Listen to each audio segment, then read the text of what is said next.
हम लोग मिलके बनाते ये आउटफिट। So let's start. यहाँ पे दुपट्टे के लिए पूरा 3 मीटर क्लॉथ मैंने ले रखा है, जिसको मैंने 4 फोल्ड किया है। अब दुपट्टा यहाँ मैं 1 मीटर चौड़ा लूंगी, तो आपको अपना इंची टेप लेना है इस टाइप से, और अकॉर्ड डायरेक्शन से 100 सेंटीमीटर तक मेजर करना है। ये आपका 1 मीटर हो जाएगा, और 3 मीटर पूरी लंबाई लूंगी मैं दुपट्टे की यहाँ पे, और बाकी जो क्लॉथ बचेगा उसमें से मैं अपनी ब्लाउज की कटिंग करूंगी। तो अभी यहाँ पे 1 मीटर तक इसको फोल्ड कर लेते हैं, इनफैक्ट हाफ मीटर पे। अब इसको मैंने डबल फोल्ड कर लिया। यहाँ पे देखिए मैंने इसको हाफ लिया है, तो यहाँ पे 50 सेंटीमीटर की जगह मैंने 51 सेंटीमीटर ले लिया, और इसको मैंने डबल फोल्ड किया 4 फोल्ड क्लॉथ को। अब इसको बिल्कुल स्ट्रेट कट कर लेंगे 3 मीटर तक अपने दुपट्टे के लिए ये है, और इसमें से ब्लाउज और नीचे के लहंगे में लगाने के लिए बॉर्डर निकाला जाएगा। यहाँ मैंने अपने दुपट्टे कटिंग कर ली है, और ये लेस लगने वाला है मेरे दुपट्टे पे कुछ इस टाइप से। यहाँ मैंने अपना दुपट्टा बना लिया है लेस लगा के। कटिंग मैंने आप लोगों को दिखाई दी थी मैंने कैसी की है। यहाँ पे लहंगे के लिए मैंने पूरा 3 मीटर कपड़ा ले रखा है, तो यहाँ पे जो मेरी लेंथ है वो आ रही है विदाउट बेल्ट 39 इंचेस। तो मैं इसको लूंगी 42 और 43 इंचेस। उसमें मैं 3 इंचेस और 4 इंचेस अपने अकॉर्डिंग बढ़ा सकती हूँ। उसके बाद 2 इंच का ऊपर बेंड लगेगा, तो वो हो जाएगा 45 इंचेस का टोटल। और ये मेरा पूरा कपड़ा 45 इंचेस का, तो नीचे से 2-2 इंच कट करके निकाल लेंगे। ये देखिए मैंने कपड़े को 8 बार फोल्ड कर दिया, क्योंकि 3 मीटर क्लॉथ था, तो 3 मीटर तक 2-2 इंच में निशान लगा कर फिर उसको कट करना बहुत मुश्किल काम था। ये देखिए यहाँ पे मेरी लेंथ मैंने ले रखी है 43 इंचेस, और ये क्लॉथ टोटल है 45 इंचेस का। तो नीचे से 2-2 इंच में मैं निशान लगाऊंगी। यहाँ पे मैं चूनट वाला बना रही हूँ स्कर्ट, तो उस वजह से बिल्कुल स्ट्रेट कटिंग करनी है, इसमें कोई भी टेक्निक नहीं लगेगी। यहाँ पे मैंने निशान लगा लिया है, बिल्कुल स्ट्रेट लाइन ड्रॉ कर ली जो निशान लगाया था मैंने 2-2 इंच पे। अब उसकी कटिंग कर लेते हैं। जब आप 8 बार या फिर 6 बार कपड़े को फोल्ड करते हो, तो कटिंग करने में थोड़ा सा डिफिकल्टी आपको फेस करना पड़ता है। यहाँ पे लहंगे पे नीचे बॉर्डर लगाने के लिए जो मैंने दुपट्टे का क्लॉथ था उसको ले रखा है, तो ये टोटल मेरा 16 इंच का आ रहा है, लेकिन 16 इंच का प्रॉपर वे में बॉर्डर नहीं लगेगा, बहुत चौड़ा हो जाएगा। तो मैं इसको यहाँ पे 11 इंच पे काट ले रही हूँ। अब यहाँ पे मैंने निशान लगाने के बाद क्लॉथ को कट करना स्टार्ट कर दिया। ये क्लॉथ बहुत ज्यादा ही मोटा हो जाता है, तो आपको थोड़ा थोड़ा सा गैप लेके ही कट करना है, क्योंकि क्लॉथ स्लिप होगा ही होगा अगर आप कट कर रहे हो इसको ज्यादा फोल्ड करके। तो अब ब्लाउज के लिए निशान लगा लेते हैं, जिसके लिए मैंने क्लॉथ को 4 फोल्ड कर रखा है, और यहाँ पे मैंने कपड़े की जो चौड़ाई है वो ले रखी है 10.5 इंच, और जो लंबाई है वो मैंने ली है 16 इंच, जिसमें से जो ब्लाउज रेडी होके आएगी वो होगी 15 इंचेस की। और 10.5 इंच इसलिए मैंने ले रखा है क्योंकि जो चेस्ट की गोलाई है मेरी वो है 32 इंच, तो 32 इंच का 1/4 भाग होता है 8 इंच, और 8 इंच में 2 इंच एक्स्ट्रा मार्जिन रखा जाता है। प्लस ये जो क्लॉथ है ये बहुत ज्यादा स्लिप कर रहा है, तो हाफ इंचेस उसके लिए मैंने एक्स्ट्रा ले रखा है। अब लगाते हैं सबसे पहले अपने गले का निशान। गले का निशान आपको हमेशा जो कपड़े का बंद साइड होगा, इट मीन क्लोज साइड, उधर से लगाना है। तो यहाँ मैं गले के लिए निशान लगा रही हूँ सबसे पहले 2.5 इंच पे। ये देखिए 2.5 इंच मैंने निशान लगाया। इसके बाद अपने गले की जो लंबाई है वो रख लेते हैं 6 इंच।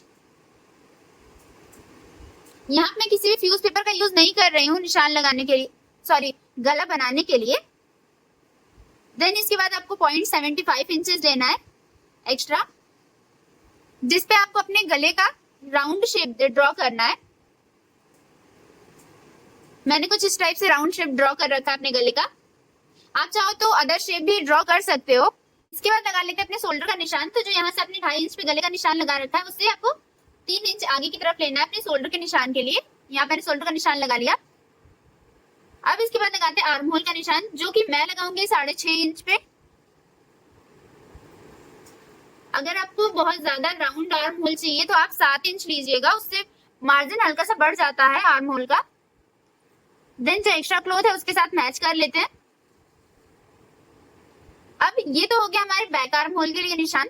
अब लगा लेते हैं फ्रंट आर्म होल के लिए। तो यहाँ से आपको जो अपने बैक आर्म होल के लिए निशान लगा रखा है वहां से 0.75 इंच एक्स्ट्रा लेना है फ्रंट आर्म होल के लिए। और उसको साइड मैच कर देना है।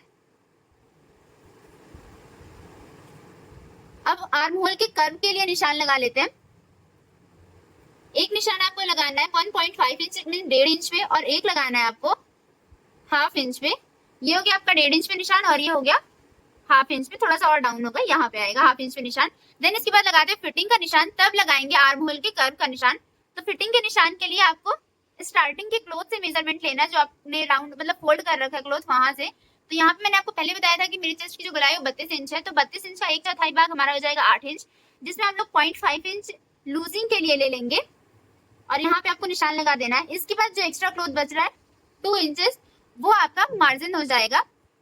अब इसके बाद आर्म होल के कर्व का निशान लगा लेते हैं। सबसे पहले लगाएंगे बैक आर्म होल के कर्व का निशान, देन इसके बाद लगाएंगे फ्रंट आर्म होल के कर्व का निशान। यहाँ पे सबसे पहले बना लेते हैं अपने बैक आर्म होल के कर्व का निशान, जो कि अपने जो 1.5 इंच निशान लगा रखा है उसे बनाना है। और ये जो आपने फिटिंग का निशान लगा रखा है यहीं तक आपको कर्व का निशान बनाना है, उसके आगे तक नहीं बनाना है, क्योंकि उसके आगे तो फिर आपका एक्स्ट्रा मार्जिन में आ जाएगा, तो वो वेस्ट हो जाएगा। अब ऊपर से आपको यहाँ पे लेना है 4.5 इंच, जो आपको एक निशान ड्रॉ करना है यहाँ पे बिल्कुल लाइट सा। इसका कोई मतलब नहीं होता है खास, बस ये टेक्स्ट का निशान लगाने के लिए जरूरी होता है। देन यहाँ से 10 इंच से नीचे आपको एक लाइन ड्रॉ कर लेनी है। मैं अपने ब्लाउज की लेंथ थोड़ी सी ज्यादा रख रही हूँ। अगर आप 32 इंच की ब्लाउज बना रहे हो तो आप फुल क्लोथ का जो मेजरमेंट होगा वो सिर्फ 14 इंचेस रखना। मैंने यहाँ पे 16 इंचेस ले रखा है।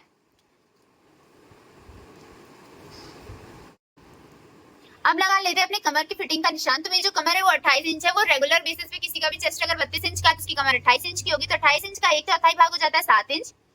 7 इंच के बाद ये जो टेक्स्ट बनेगा इसमें हमारा 1 इंच जो होता है वो सिलाई में चला जाता है, तो 7 और 1 इंच यहाँ पे हो जाएगा 8 इंच। 8 इंच पे आपको अपने फिटिंग का निशान लगाना है।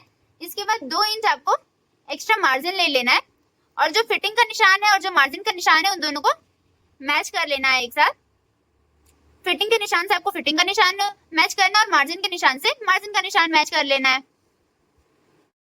अब इसके बाद आपको कर लेना अपने शोल्डर को 1/2 इंच डाउन। तो यहाँ पे मैंने बहुत बड़ा गला नहीं ले रखा, तो मैं शोल्डर की साइड डाउन करूंगी। अगर आप बड़ा गला ले रहे हो तो आप फ्रंट साइड मींस गले की साइड डाउन करोगे। अब गले की साइड से शोल्डर की साइड मैंने 1/2 इंच डाउन कर लिया। सबसे पहले जो आपने शोल्डर डाउन कर रखा है उसकी कटिंग करनी होगी आपको, क्योंकि फ्रंट और बैक दोनों साइड का जो गला है वो अलग अलग कट किया जाएगा। तो सबसे पहले मैंने यहाँ पे कट कर लिया जो शोल्डर डाउन कर रखा था उसको। इस टाइप के जो शॉर्टन के क्लोथ्स होते हैं वो थोड़े से स्लिपरी होते हैं, तो आपको थोड़ा सा ध्यान देके कट करना होगा। देन अब कट कर लेते हैं बैक आर्म होल। जो आपने कर्व का निशान लगा रखा है आपको बिल्कुल उस कर्व के निशान पे कट करना है। अब यहाँ पे जो एक्स्ट्रा मार्जिन के लिए क्लोथ बचा था उसकी कटिंग करके उसको हटा देते हैं। इसकी कटिंग करना इसलिए जरूरी होता है जिससे आप जब इंटरलॉक कराते हो क्लोथ को तो ये डिस्टरबेंस क्रिएट नहीं करेगा उसमें। देन अब इसके बाद फ्रंट और बैक दोनों साइड को अलग कर लेते हैं। फ्रंट साइड के गले की कटिंग जो कि मैंने बिल्कुल नॉर्मल सा रखा है, राउंड नेक। ये लहंगे की ब्लाउज में बना रही तो इसमें मैंने कोई खास एक्सपेरिमेंट नहीं किया है, बिकॉज अब जो मैंने क्लोथ ले रखा है वो थोड़ा सा स्ट्रेचेबल क्लोथ है, तो उसमें अदर कोई डिजाइनर नेक बनाने में थोड़ी सी प्रॉब्लम फेस करनी पड़ सकती थी मुझे, तो इसलिए मैंने बिल्कुल नॉर्मल सा डिजाइन रखा है गले का। अगर आप नॉर्मल क्लॉथ पे बना रहे हो तो आप थोड़ा सा डिजाइनर गला भी ले सकते हो। देन अब इसके बाद कर लेते हैं फ्रंट आर्म होल की कटिंग। फ्रंट आर्म होल की कटिंग करने से पहले एक बार आपको क्लॉथ को सही कर लेना होता है जिससे बिल्कुल इक्वल हो जाए क्लॉथ और आपकी कटिंग बहुत ही इजीली कंप्लीट हो जाए। देन इसके बाद करते हैं अपने बैक साइड के गले की कटिंग। अब लगा लेते हैं अपने बैक साइड के गले का निशान। तो आपको जो फ्रंट साइड में आपने जितना गला ले रखा है उतना ही लेना है। तो मैंने यहाँ पे 2.5 इंच लिया है, फ्रंट साइड में मैंने 2.5 इंच ले रखा था। देन इसके बाद गले की जो लंबाई है उसको रखेंगे 10 इंच और इसको बिल्कुल स्ट्रेट लाइन ड्रॉ करके मैच कर देना है। अब आपको डाउनवर्ड डायरेक्शन से लेना है सिर्फ 2 इंच, क्योंकि अगर आप अपवर्ड डायरेक्शन और डाउनवर्ड डायरेक्शन दोनों साइड से इक्वल ले लेते हो तो उसमें आपको डोरी लगानी पड़ती है। तो इसलिए मैंने यहाँ पे 2 इंच ले रखा है और ऊपर ले रखा है 2.5 इंच और अब सीधा आपको इसी पे कट कर लेना है। इस ब्लाउज की कटिंग के साथ ही इस पूरे ड्रेस की वीडियो जो है कटिंग की वो कंप्लीट हो जाती है। अब आपसे मिलते हैं अपनी नेक्स्ट वीडियो में, और अगर आपको मेरी वीडियो अच्छी लगे तो आप मेरे चैनल को लाइक शेयर और सब्सक्राइब करो। Bye bye.